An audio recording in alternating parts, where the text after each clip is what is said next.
உறவுகளுக்கு வணக்கம். Welcome to Subaja vlogs. எல்லாரும் எப்படி இருக்கீங்க? நல்லா இருக்கீங்களா? நானும் நல்லா இருக்கேன். இன்னைக்கு நம்ம சேனல்ல ஒரு பாயசம் ரெசிபி தான் பார்க்க போறோம். ஏற்கனவே அதே பாயசம், பலாப்பழ பாயசம், பீட்ரூட் பாயசம் எல்லாம் போட்டிருக்கேன். வேணா செக் பண்ணிக்கோங்க. இன்னைக்கு சூப்பரான ஒரு எம்மி பருப்பு பாயசம்.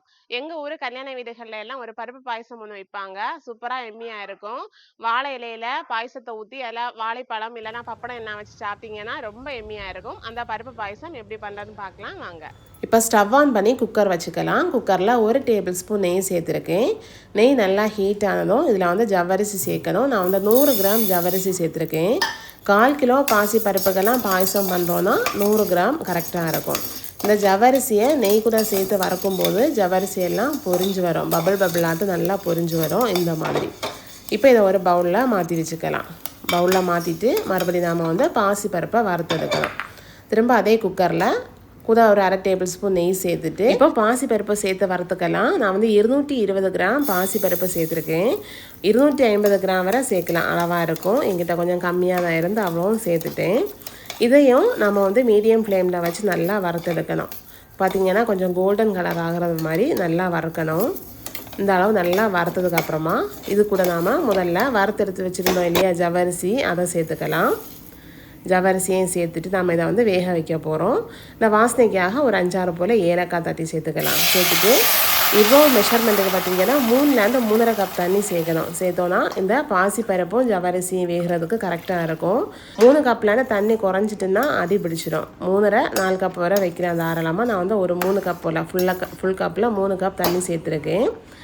இப்போ வந்து குக்கரை மூடிட்டு விசில் போட்டுட்டு வேக வைக்கலாம். இது பார்த்திங்கன்னா 3 விசில் போட்டு இறக்கிக்கலாம். 3 விசில் போட்டு இறக்குனா கரெக்டாக இருக்கும். பாசிப்பருப்பும் ஜவ்வரிசி நல்லா வெந்து கிடைக்கும். இப்போ 3 விசில் வந்தாச்சு. நான் வந்து ஆஃப் பண்ணி வச்சுட்டேன். இந்த பாயசத்துக்கு தேங்காய் பால் சேர்க்கணும். தேங்காய் பால் பாயசத்துக்கு நல்ல ஒரு டேஸ்ட்டு கொடுக்கும். இந்த மாதிரி அரை முறி தேங்காயை துருவி தேங்காய் எடுத்துருக்கேன். இதை நாம் மிக்சி ஜாரில் சேர்த்து தண்ணி ஊற்றி நல்லா தேங்காய் பால் எடுக்கலாம். இந்த மாதிரி பாயசம் பண்ணும்போது முதல் பால் 2ஆம் பால்னு சொல்லிட்டு 2 டைப்பில் எடுத்து வச்சோன்னா நல்லாயிருக்கும். முதல்ல ஒரு 1/2 கப் போல் தண்ணி சேர்த்துருக்கேன். தண்ணி சேர்த்து நல்லா அரைச்சி எடுத்துக்கலாம். இந்த பாயசம் எல்லாம் பண்ணும்போது தேங்காய் பால் எடுக்க தான் ஒரு பெரிய சிரமமாக நினைப்பாங்க ஒரு சிலர். இந்த மாதிரி தேங்காய் பால் பிணைஞ்சு எடுக்கிறது வந்து ரொம்ப ஈஸி. அதாவது ஒரு காட்டன் க்ளோத்தில் நாம் துருவின தேங்காயெல்லாம் சேர்த்துட்டு ஒரு திரும்பி எடுத்தாலே போதும். தேங்காய் பாலெல்லாம் நல்லா ஈஸியாக வடிகட்டிடலாம். இல்லைனா பார்த்திங்கன்னா கொஞ்சம் கொஞ்சமாக தேங்காயை நம்ம கையில் எடுத்து பிழிஞ்சு எடுக்கிற மாதிரி இருக்கும். இது வந்து ஒரு ஈஸியான டிப்ஸு. இது வந்து முதல் தேங்காய் பால். இதை வந்து ஒரு ஓரமாக வச்சுக்கலாம். அடுத்து தான் அதே தேங்காயில் கூட கொஞ்சம் தண்ணி சேர்த்து 2ஆம் பால் எடுக்கணும். 2ஆம் தேங்காய் பாலும் எடுத்தாச்சு. இப்போ இது இருக்கட்டும், நம்ம வந்து ஓப்பன் பண்ணி பார்க்கலாம். ஓப்பன் பண்ணி பார்த்திங்கன்னா பாசி பருப்பும் ஜவ்வரிசியும் நல்லாவே வெந்திருக்கும். கலந்து பாருங்கள். தண்ணி எதுவுமே இல்லை அதிகமாக. அதனால நான் சொன்ன மாதிரி 3 கப்லேருந்து அதுக்கு மேலே தான் தண்ணி வைக்கணும், இல்லைனா வந்து அடி பிடிச்சிரும். இப்போ 2ஆம் பால் எடுத்தோம் பார்த்தீங்களா, தேங்காய் பால், அதை முதல்ல சேர்த்துக்கலாம்.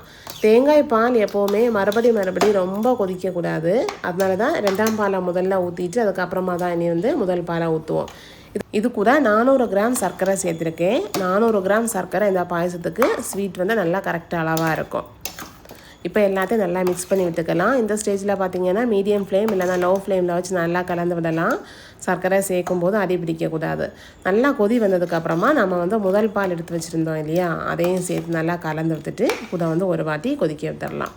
அப்படியே கலந்து விட்டுட்டு இருக்கலாம். பாயசம் பருப்பு பாயசம் எல்லாம் பார்த்திங்கன்னா இந்த அளவு கொஞ்சம் லிக்விட் கன்சிஸ்டன்சியில் இருக்கணும். ஏன்னா தான் வந்து கொஞ்சம் ஆறும்போது நல்லா வந்து கெட்டி பிடிக்கும். நல்லா கொதிச்சதும் இறக்கி வச்சுக்கலாம். இப்போ இதில் வந்து நெய்யில் தேங்காய், முந்திரி, திராட்சை வறுத்து சேர்க்க போகிறோம். 1-2 டேபிள் ஸ்பூன் நெய் சேர்த்துட்டு ஒரு கைப்பிடி பொடியாக நறுக்கின தேங்காய், அது கொஞ்சம் பொன்னிறமானதும் இது கூட ஒரு கைப்பிடி முந்திரி சேர்த்துக்கலாம். அதுவும் நல்லா பொன்னிறமானதும் திராட்சையும் சேர்த்துட்டு நல்லா கலந்து விட்டுட்டு இந்த பாயசம் கூட சேர்த்தோன்னா இந்த பாயசம் வந்து இன்னும் கொஞ்சம் நல்லா டேஸ்ட்டாக இருக்கும். இப்போ வந்து எல்லாம் பொன்னிறமாக வறுத்தாச்சு. அப்படியே சேர்த்துட்டு நல்லா கலந்து விட்டுடலாம். அவ்வளோதாங்க, கமன்னு பாயசம் ரெடி ஆயாச்சு. அப்படியே நல்லா கலந்து விட்டுட்டு பிளேட்டில் ஊற்றி சர்வ் பண்ணிங்கன்னா ரொம்ப அட்டகாசமாக இருக்கும். பாயசம் ரொம்ப பிடிக்கும். ஆனால் நான் பாயசம் பண்ணால் நல்லாவே வராதுன்னு ஃபீல் பண்ணுறவங்க கண்டிப்பாக இந்த மாதிரி பாயசம் ட்ரை பண்ணி பாருங்கள். ரொம்ப டேஸ்ட்டாக இருக்கும். திரும்ப பண்ணுவீங்க.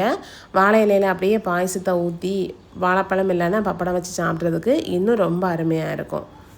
இந்த வீடியோ பிடிச்சிருந்தா லைக் பண்ணுங்கள். அப்படி இதை பார்த்து பாயசம் பண்ணிங்கன்னா உங்கள் ஃபீட்பேக்கை கீழே கமெண்ட் பண்ணுங்கள். உங்கள் ஃபேமிலியாக யாருக்காச்சும் பாயசம் பிடிக்கும்னு அவங்களுக்கு இந்த வீடியோவை ஷேர் பண்ணுங்கள். தேங்க்ஸ் ஃபார் வாட்சிங். பாய்.